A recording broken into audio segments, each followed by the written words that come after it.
In the heart of 18th century Europe, when kings ruled by divine right and revolutions brewed in silence, one family quietly mastered the invisible forces that moved empires. Their name would become legend and rumor, their fortune vast beyond measure. Their power, both real and imagined, would spark centuries of fascination, envy, and conspiracy. This is the story of the Rothschilds, the richest family in history. To understand their empire, we must begin in the cramped alleys of the Jewish ghetto in Frankfurt, Germany. The year is 1744. The Holy Roman Empire is nearing its twilight, and a man named Mayer Amschel Rothschild is born into poverty. He is one of 20 children, raised in a world where opportunity is scarce and prejudice is the norm. Jews are forbidden from owning land, restricted from most professions, and confined to narrow streets known as the Judengasse. Yet even within these limits, Mayer's mind burns with a rare, calculating intelligence. From his father, he inherits not money, but something far more powerful: trust. The Rothschild family name itself, Rothschild meaning red shield, comes from the symbol that hung above their modest home, a red sign marking their address. In time, that symbol would come to represent something far greater: a network, a dynasty, a global force. Mayer trains as a money changer and apprentice banker, cataloging coins, learning their values, and mastering the subtleties of finance. His eye for detail and obsession with precision soon catch the attention of Prince Wilhelm of Hesse, one of the richest nobles in Europe. By the late 1760s, Mayer becomes Wilhelm's trusted financial agent, managing the prince's fortune, securing investments, and quietly learning the art of influence. Mayer understood something few others did. Money was no longer just a medium of trade, it was information. Whoever controlled its flow could control nations. And so he began to weave the first threads of what would become the most sophisticated financial web of the 19th century. His vision was larger than Frankfurt. He had 5 sons: Amschel, Salomon, Nathan, Carl, and James, and he did something revolutionary for the time. Instead of consolidating his power in one place, he scattered it. Each son was sent to a different European capital. Amschel remained in Frankfurt, Salomon went to Vienna, Nathan to London, Carl to Naples, and James to Paris. 5 brothers, 5 cities, one invisible empire. Each son became a node in an information network faster than any courier, stronger than any government. They communicated through coded letters, private couriers, and trusted agents. In an age before telegraphs or modern banks, the Rothschilds created a lightning-fast system of financial intelligence. While monarchs and generals waited weeks for news of wars or markets, the Rothschilds already knew. Nowhere was this advantage more evident than in London, where Nathan Mayer Rothschild, arguably the most brilliant of the brothers, built his fortune. He arrived in England in the 1790s, a foreigner with little more than his wits and a handful of coins. Within a few years, he transformed a small textile business into a financial powerhouse. His timing was perfect. Europe was on fire. Napoleon Bonaparte was marching across the continent, and wars were bleeding kingdoms dry. Where others saw chaos, Nathan saw opportunity. During the Napoleonic Wars, Nathan became a key financier for the British government. He arranged shipments of gold to pay Britain's allies, often using his brother's continental networks to move money across battle lines under the radar of Napoleon's spies. His methods were daring, even audacious. He used fast couriers, carrier pigeons, and coded notes to track military developments. At times, the Rothschild network knew the outcome of battles days before official dispatches reached London. Then came the moment that would define both their legend and their myth. June 1815, the Battle of Waterloo. The Duke of Wellington faces Napoleon in one of the most decisive conflicts in European history. The British government and the entire financial system hold their breath. If Wellington loses, British markets collapse. If he wins, the nation ascends to unmatched power. Nathan Rothschild waits in London, his agents scattered across the coast. He receives the news before anyone else. Wellington has triumphed. According to one enduring legend, Nathan goes to the London Stock Exchange. Without a word, he begins to sell. Panic ripples through the traders. "Rothschild is selling," they whisper. "If he's selling, the British must have lost." Others follow suit, dumping government bonds in a frenzy. Then, at the perfect moment, Rothschild's agents buy them back, cheap. When the official news of victory arrives, the markets soar. Nathan's fortune multiplies overnight. Historians debate the accuracy of this story. There's no definitive record that Nathan manipulated the market this way. But the legend persisted because it captured something true about the Rothschild mystique.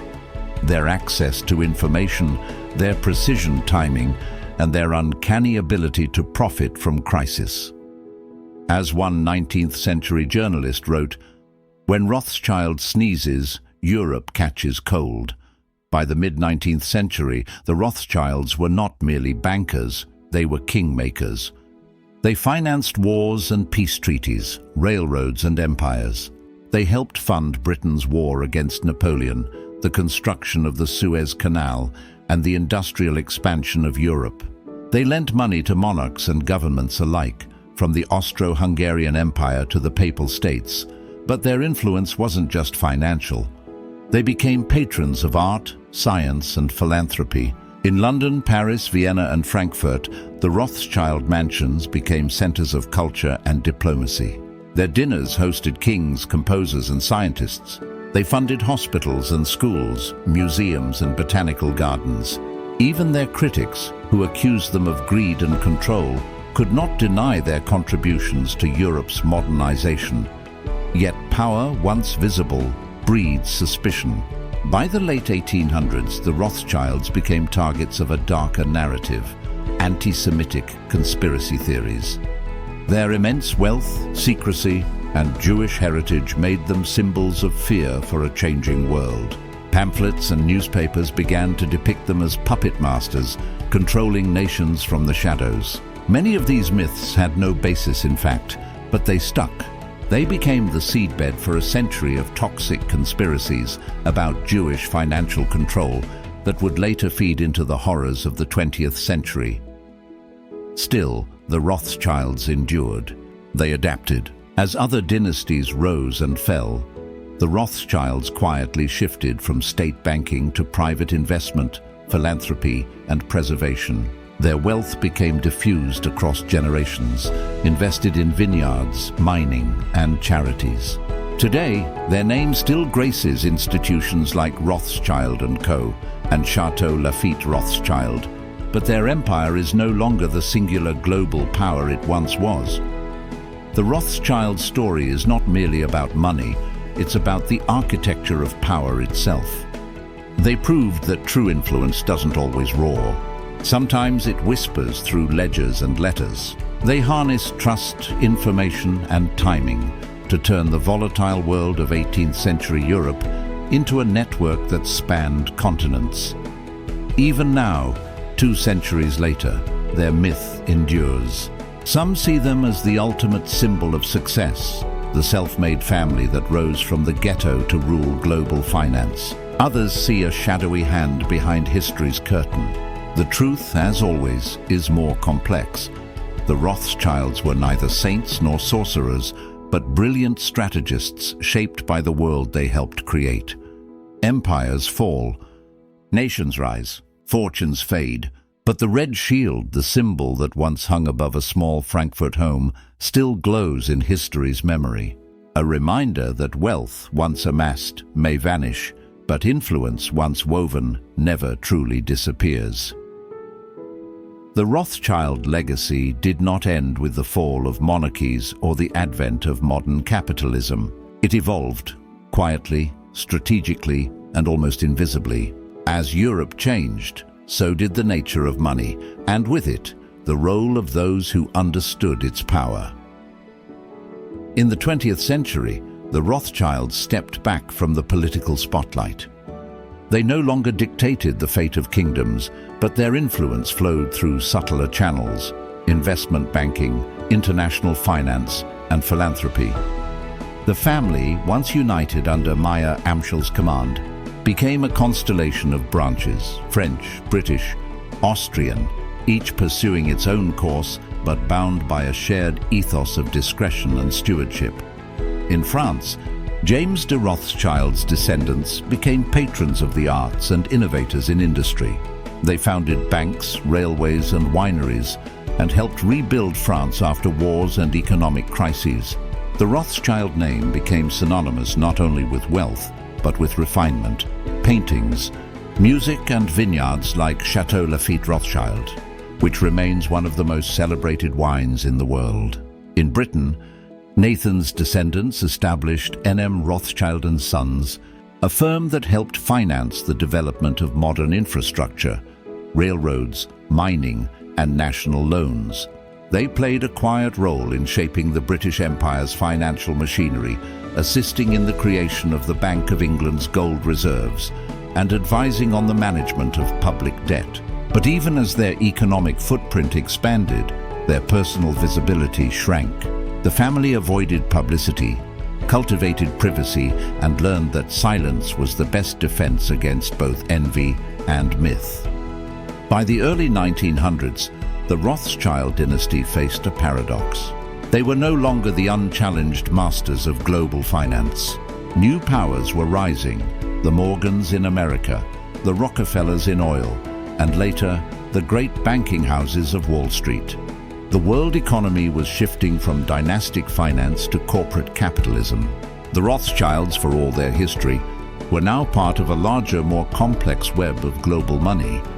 Yet their approach to wealth, long-term, strategic and deeply intergenerational, allowed them to endure where others fell.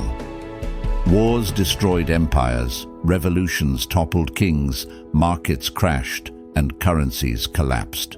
But the Rothschilds persisted, not because they clung to the old ways, but because they evolved. They diversified into mining, energy, and emerging markets. They built philanthropic foundations.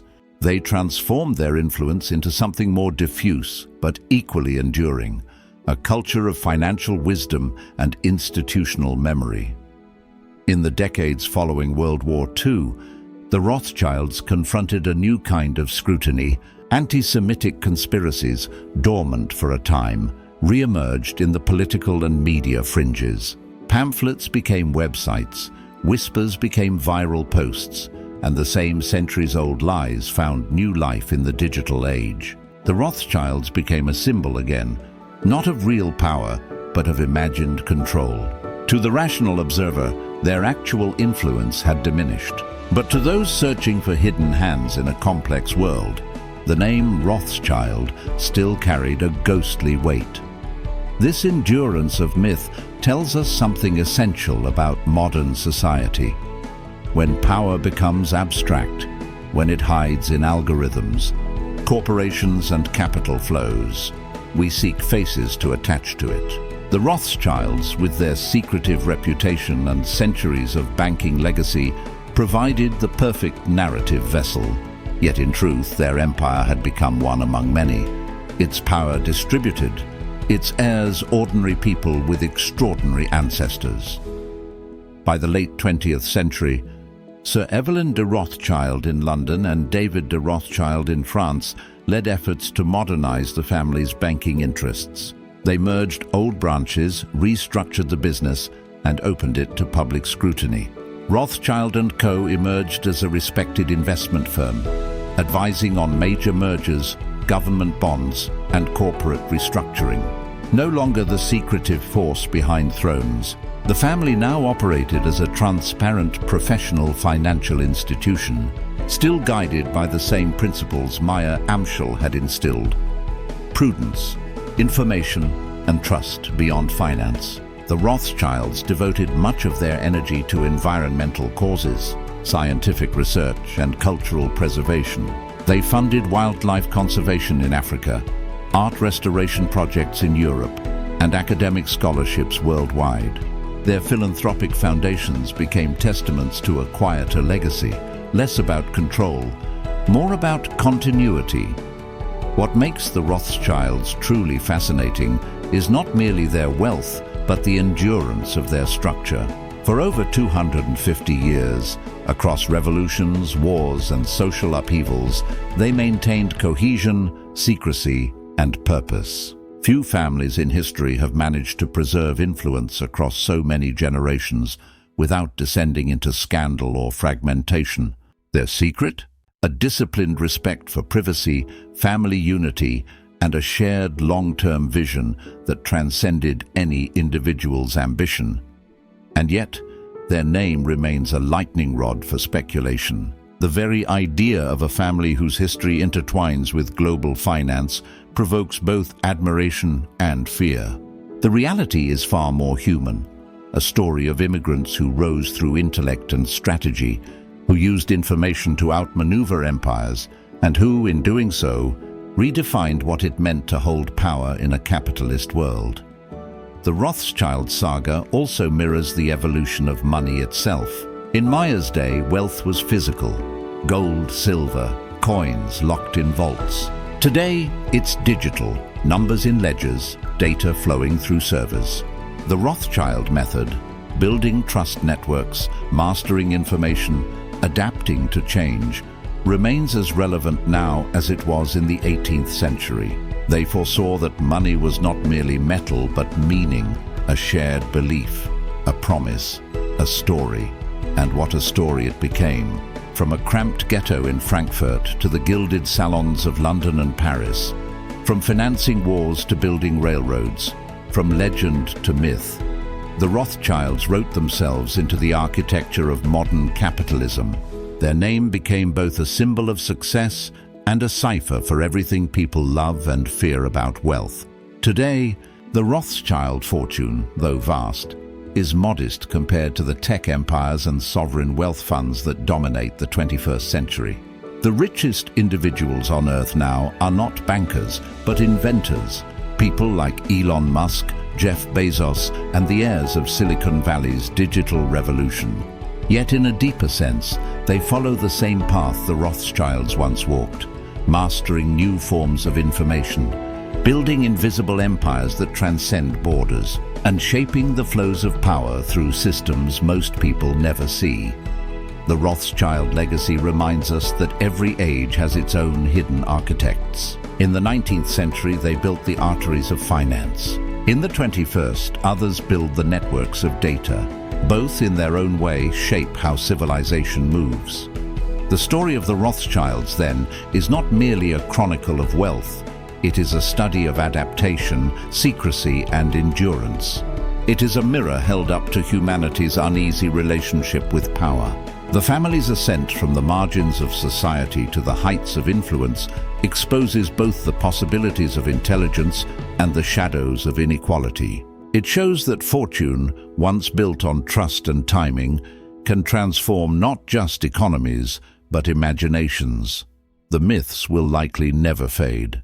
Perhaps they never should. Every civilization needs its legends of power, its dynasties to measure itself against. The Rothschilds embody the double-edged nature of wealth, its ability to create progress and provoke suspicion, to inspire envy and awe, to shape worlds and haunt them. 2.5 centuries after Mayer Amschel opened his coin shop beneath the Red Shield, his descendants still carry that emblem, not as a mark of dominance, but as a reminder that influence, unlike fortune, cannot be counted in gold or numbers. It is measured in the persistence of an idea that knowledge, connection, and trust can outlast any empire.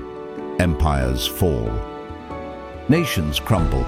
Markets crash. But the Red Shield endures, not because of what it owns, but because of what it represents. The quiet power of vision in a world forever chasing the illusion of control.